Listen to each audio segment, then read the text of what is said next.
Everybody here also has some definition of alcoholism in mind. Everybody does. And usually, as with addiction, our definition of alcoholism will be descriptive. And it'll be based on your past knowledge. Most of them, I think, would be true and accurate. But Dr. Chaffetz found out from having done a study up at Massachusetts General Hospital trying to find why so few alcoholics were being diagnosed in emergency, discovered that one of the three major reasons was this. Where the patient's drinking pattern paralleled that of the examining doctor, he was not an alcoholic. And I'll bet you cash that those of you who are having trouble with your drinking will give a descriptive definition that will not include you. If you're a weekend drinker, isn't it obvious that an alcoholic is somebody that drinks every day? If you get drunk occasionally, isn't it obvious that an alcoholic is somebody that's drunk all the time?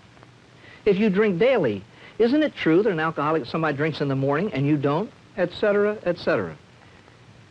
An alcoholic is someone whose drinking causes serious life problems. It's that simple. It is just that simple. And again, I think that the validity of any statement can be seen in the stupidity of its opposite. Let me ask you this seemingly crazy question. Do any of you know, or have you ever heard of, a person, man, woman, or child, who has ever wrecked an automobile, totaled it, and nearly killed himself as a result of eating string beans?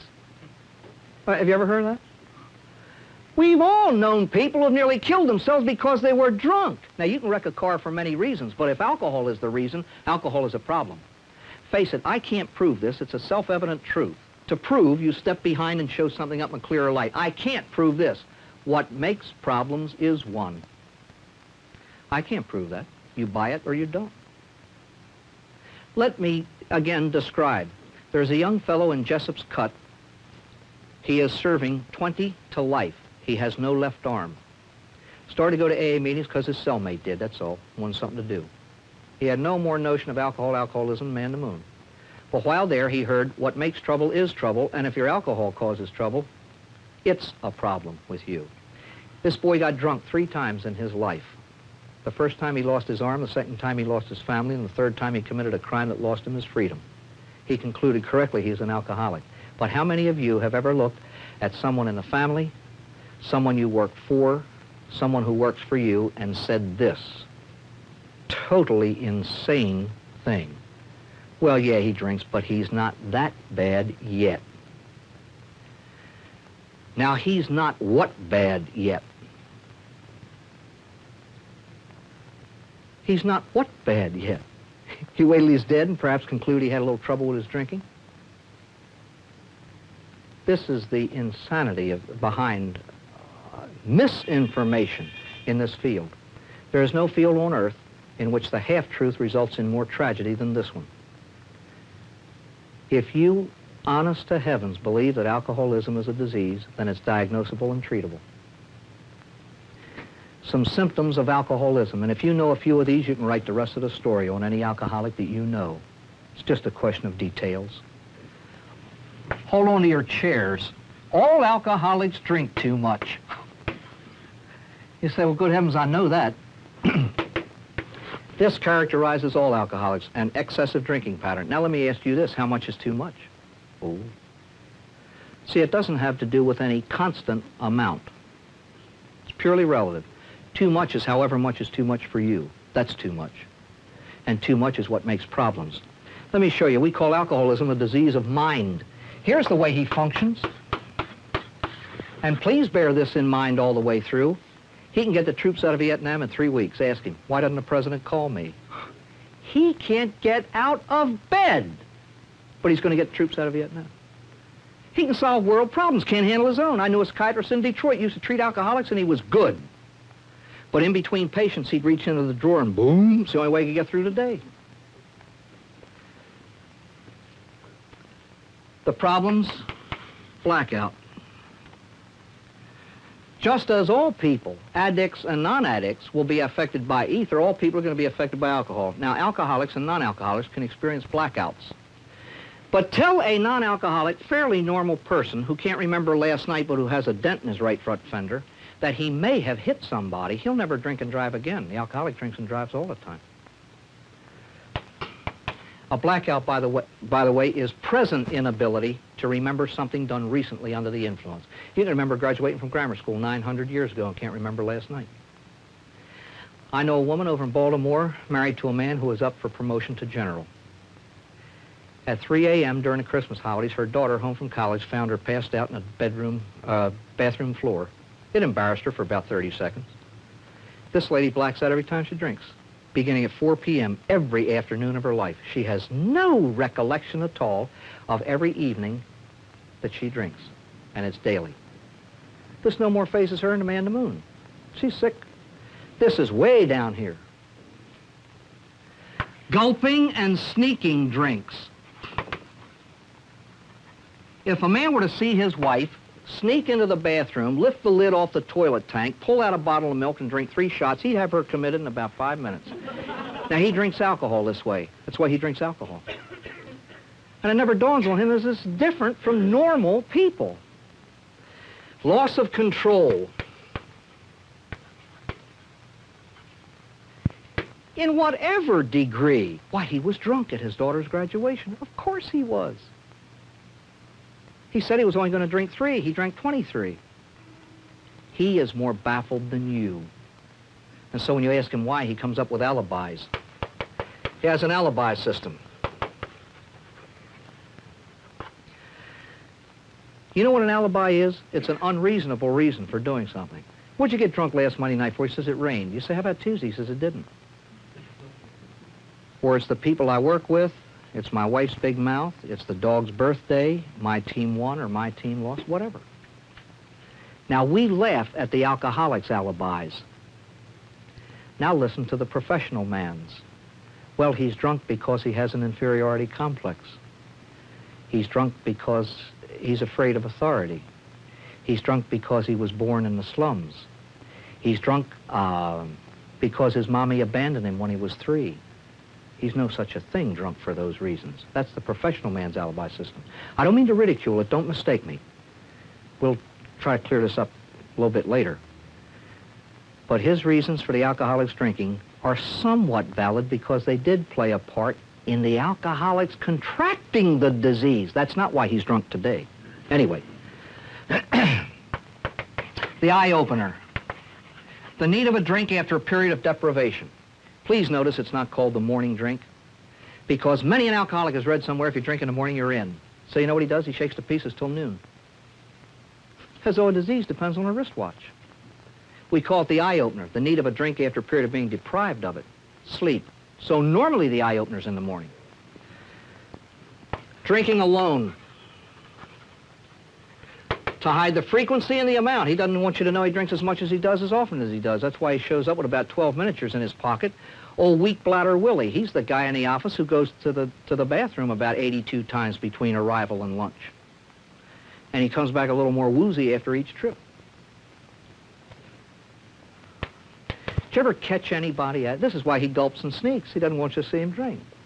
Did you ever walk into a kitchen at a party, and hear some clown there with a bottle in his hand? Hi there. Hello. He's embarrassed. He's caught at... Are normal people embarrassed at taking a drink of whiskey? No such thing. He is, because he doesn't drink normally. He doesn't drink normally. That's not normal drinking. Change the pattern. I've got to do something about my drinking, so he switches from bourbon to scotch, to vodka, to beer. Let me show you what I meant in the beginning by lack of knowledge of this thing. There's one difference between a beer alcoholic and a whiskey alcoholic. There's the same amount of alcohol in 12 ounces of beer as you'll find in an ounce of whiskey. Simply means you got to drink more and go to the bathroom more often, and it's not worth it. Especially on these cold winter nights. They tell one about a man that bought a beer, went into the men's room, and just flushed it down the john. Somebody said, "You lost your mind?" He said, "No, he's just sick and tired of being the middleman for it." Antisocial behavior. Let's put it this briefly and this simply. Have you ever said of someone you know, he's a wonderful fellow when he's sober? Best worker when he's here. That's it. Now, what do we mean by antisocial? Many parties are enhanced by inviting some specific person who gets half slopped up and entertains everybody. Not obnoxious at all. He's simply funny. There's a difference between standing on a piano and leading the songs and busting into a neighbor's house on a Saturday afternoon after 19 rounds of golf and hopping up on his piano with your golf shoes on and then puking on his rug. This is gross, and this is frowned upon. This is antisocial and has repercussions. Loss of friends, jobs, and families. I am not so much of a fool as to think that these things can't happen as a result of many other things. But if they result from one's drinking, then that's alcoholism. And please, I beg you, if you remember nothing else, alcoholism is a family disease, and those who live with it get as sick or sicker than the alcoholic, and they need treatment. Let me show you what I mean, and I don't say this for shock value. A couple hours of kids in our high schools are going to be down in the cafeteria eating lunch. And at too many tables, where they're talking about some game they saw the night before or some lesson they just had in class, there's going to be one kid down at the end with his face down in the soup. He's saying nothing. Guess what happened in his house last night? At 2:30 in the morning, he was shaking to pieces, listening to his dad calling his mother a goddamned whore in the midst of a drunken rage. Now, this happens in your block. What happens in the heart of a little 8-year-old girl who comes home from school with a classmate, and there's the mother stark naked, passed out in the middle of the dining room floor, drunk. They don't get over these things. They can't ventilate them with anyone. Most alcoholics recovered in AA are children of alcoholics. And I don't think because they inherit it. I think they inherit attitudes caused by their experience with an alcoholic. I have met women who have said to me, I've heard it so often, Father, I'm beginning to believe it myself. I don't know what I am. First of all, they're guilt-ridden because they blame themselves for the husband's drinking. This is fantastic. Alcoholism is indeed a result of a combination of causative factors. It's not biochemical purely. It's not psychological or psychiatric purely. It's not emotional purely. It's a combination of all these things, and they differ with the individual. Alcoholism, in turn, is productive. It's a symptom, but it's not just a symptom. That's the half-truth. Because with this goofy word symptom in mind, we have focused on the causes and not the problem. Two men, one a New York stockbroker and the other a physician surgeon from Akron, Ohio, said, let's treat the alcoholism. And they did, and they found out what it was causing, cleared up when it cleared up, and now they were able, with proper therapy, to face life without the chemical. How many of you have discussed the drug problem with a drink in your hand? The most overused drug on earth is alcohol. It's alcohol. Anyways, doctors and hospitals. You got cirrhosis, drink again and you'll die, so he stays sober out of fear. But when he drinks again, after a protracted, prolonged period of sobriety, he winds up on a bender or a binge, and he wonders what happened. Remember what I said in the beginning? Addiction is characterized by compulsive use, and once contracted, it progresses till death. When an alcoholic, after 10 years of sobriety, drinks again, he does not begin at the beginning, and he does not pick up where he left off. He picks up where he would have been if he had been drinking all that while. Why is this? Nobody knows. It's simply an infallible fact.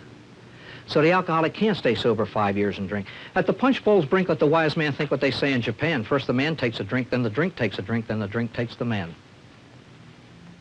He's sober 8 years, and he says this to himself, I'm a man, I can handle a beer. But all addiction goes from the lesser amount to the greater amount, from the lesser drug to the greater drug. He does handle a beer, and he may for a week. But sooner or later, he's going to handle 2, and then 5. Then he handles 5 shots, A few days later, a fifth and a half handles him.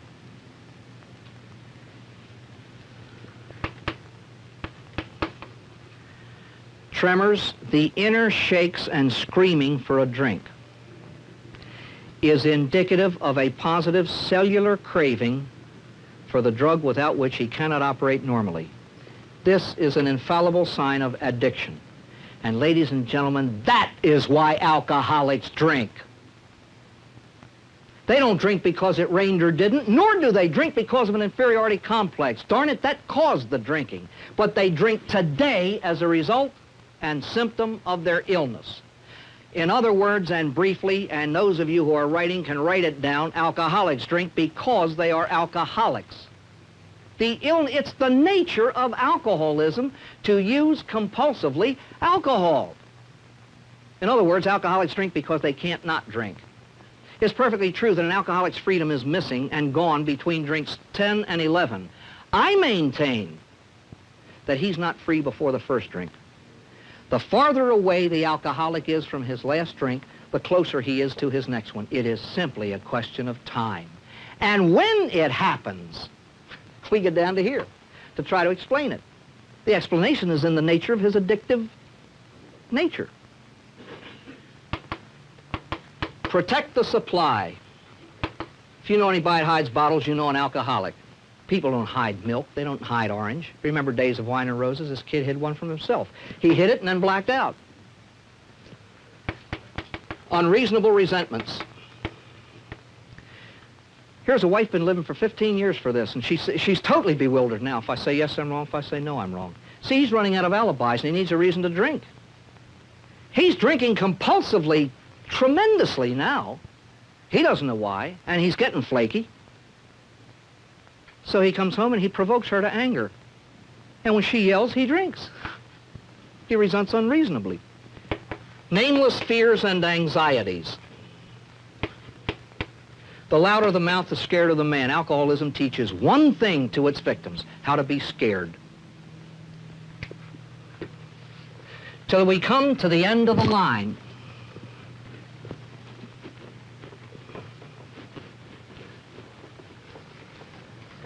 The collapse of the alibi system.